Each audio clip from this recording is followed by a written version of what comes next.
हिंदू धर्म में उल्लेखित ईश्वर प्राप्ति के मूलभूत सिद्धांतों में से एक है देव ऋण, ऋषि ऋण, प्रीत ऋण एवं समाज ऋण। इन चारों ऋणों को चुकाना, इनमें से प्रीत ऋण चुकाने के लिए श्राद्ध अति आवश्यक है। प्रीत पक्ष 16 दिवस सत्र है जिसमें हिंदू अपने पूर्वजों को श्रद्धांजलि देते हैं। प्रीत पक्ष को प्रीत पक्ष के रूप में भी जाना जाता है।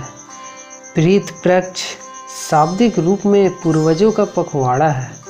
हिंदू कैलेंडर में 16 चंद्र दिन की अवधि है जब लोग अपने पूर्वजों का श्राद्ध या तर्पण करते हैं। श्राद्ध एक संस्कृत शब्द है जिसका शाब्दिक अर्थ है कोई भी चीज़ या कोई भी कार्य जो पूरी ईमानदारी और विश्वास के साथ किया जाता है।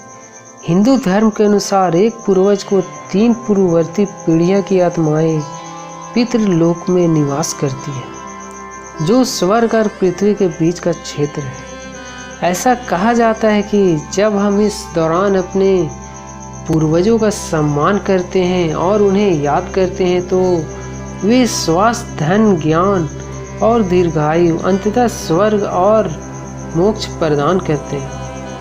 यह हमारे पूर्वजों के लिए हमारे ऋणों को चुकाने का समय है और यह हमारे जीवन काल में चुकाने वाले सबसे महत्वपूर्ण ऋणों में से एक है। ऐसा माना जाता है कि यह 16 दिनों की अवधि के दौरान हमारे पूर्वज हमें आशीर्वाद देने के लिए पृथ्वी पर आते हैं।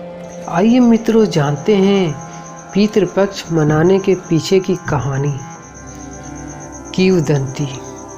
जब महाभारत युद्ध में महान कर्ण की मृत्यु हुई तो उसकी आत्मा स्वर्ग में पहुंच गई, जहां उसे भोजन के रूप में सोने और जवाहरात भेंट किए गए।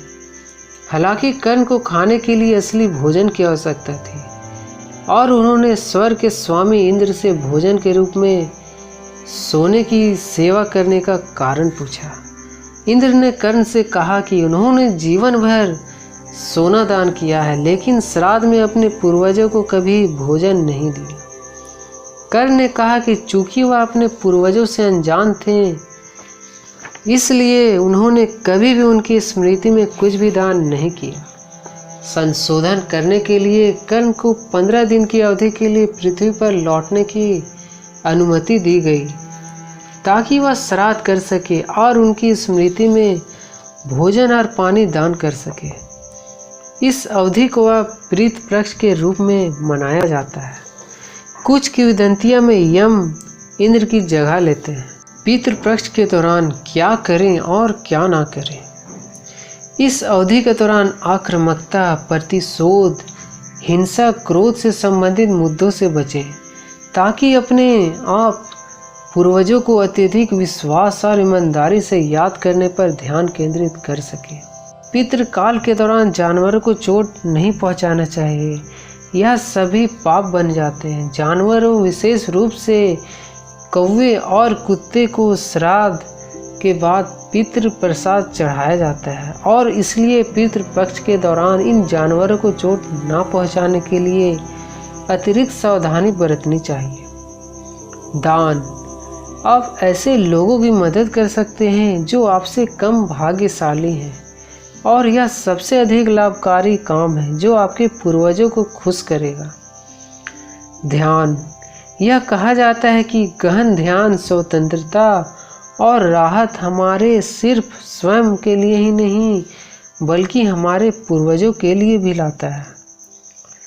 नॉन वेजिटेरियन फूड से बचें, हल्का सात्विक शाकाहारी आहार लें।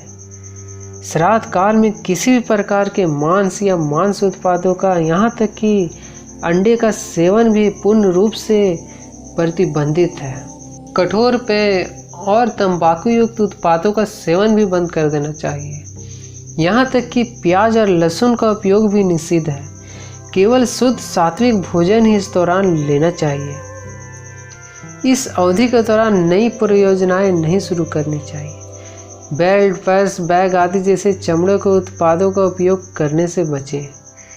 यदि आपको अपने पूर्वजों के निधन के दिन या तिथि याद है तो इस अवधि के दौरान उसी तिथि का उपयोग करके उन्हें तर्पण के लिए किया जाना चाहिए। अगर आपको याद नहीं है तो आप इससे महालय अमावस्या के दिन भी कर सकते हैं। जब हम अपने प्रियजनों को याद करते हैं तो आपको किसी भी दूल्हे की गतिविधि से बचना चाहिए। अपने नाखून या बाल काटने या अपनी दाढ़ी को सेव करने से बचना चाहिए।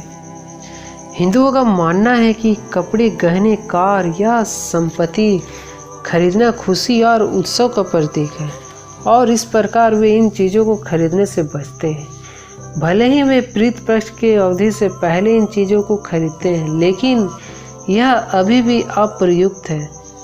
वे इस अवधि के दौरान पहली बार इसका उपयोग करने से बचते हैं और उन वस्तुओं का उपयोग करने के लिए नवरात्र की प्रतीक्षा करते हैं। इस दौरान शुभ कार्य जैसे विवाह निपटाना, किसी प्रकार का जन्म समारोह आदि नहीं रखना चाहिए। इस प्रकार वो चीज़ें हैं जिन्हें श्राद्ध काल में करने से बचना चाहिए। श्राद्ध हिंदू तो पितरों को तृप्त कर देते हैं,